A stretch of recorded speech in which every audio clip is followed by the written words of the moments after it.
이번에 한일 정상이 손을 맞잡은 계기는 일본 기업 대신 국내 재단이 강제동원 피해 배상금을 지급한다는 제3자 변제안 발표였습니다. 혹시나 나중에 일본 기업에 구상권을 청구하면 어떡하냐는 일본 기자단 질문에 양국 정상은 이렇게 답했습니다. これについては、ユン大統領の力強いリーダーシップのもと、今般、韓国の財団が判決金等を支給するという措置が発表されたと承知をしています。そうした本件措置の趣旨に鑑み、求償権の行使については想定していないものと承知をしております。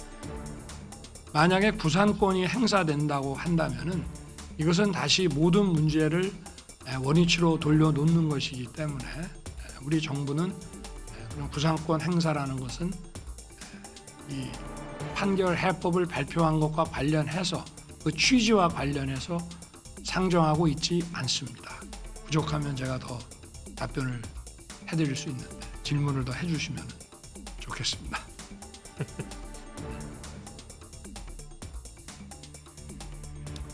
하지만 제3자 변제안에 강제동원 피해자와 유가족들은 반대의 뜻을 분명히 하고 있습니다. 윤석열 대통령 구상권 발언에 대해서 강제동원 피해자 법률 대리인은 이런 추측을 내놨습니다.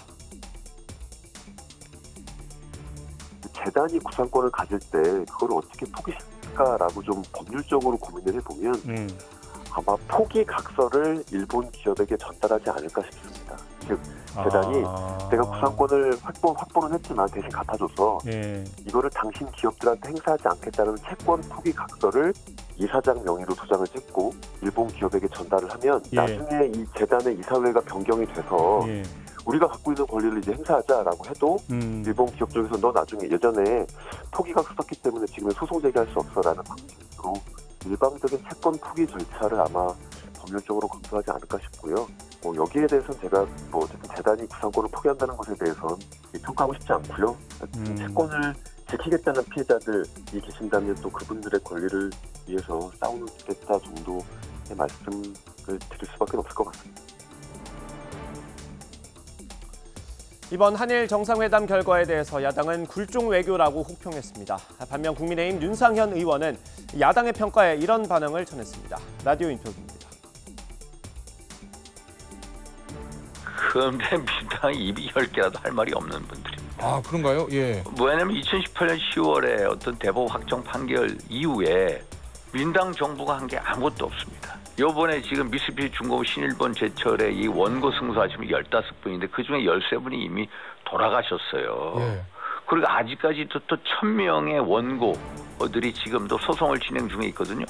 예. 그럼 계속해서 그 강제징용 피해자분들이 계속 운명을 달리하시는데 이 문제에 대한 해법 하나도 내지도 않고 맨날 굴종에게다 외교 참사다.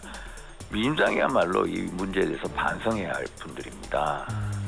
이게 안타까운 겁니다.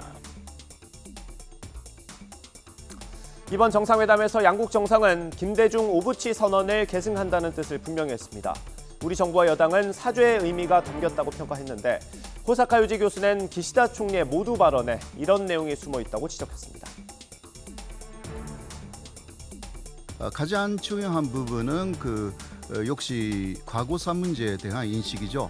윤석열 대통령 김대중 오부치 선언을 상당히 간절을 했지만 아까도 좀 말씀하셨지만 일본은 그거 아니라 전체적인 일본 내각의 입장을 계승한다. 전체적으로 계승한다. 예, 전체적으로. 그리고 거기에 더 설명되어 있지 않는 하나가 있는데요. 그것은 전체적인 일본 자민당 내각의 입장은 일제강점기는 합법이었다 이것입니다.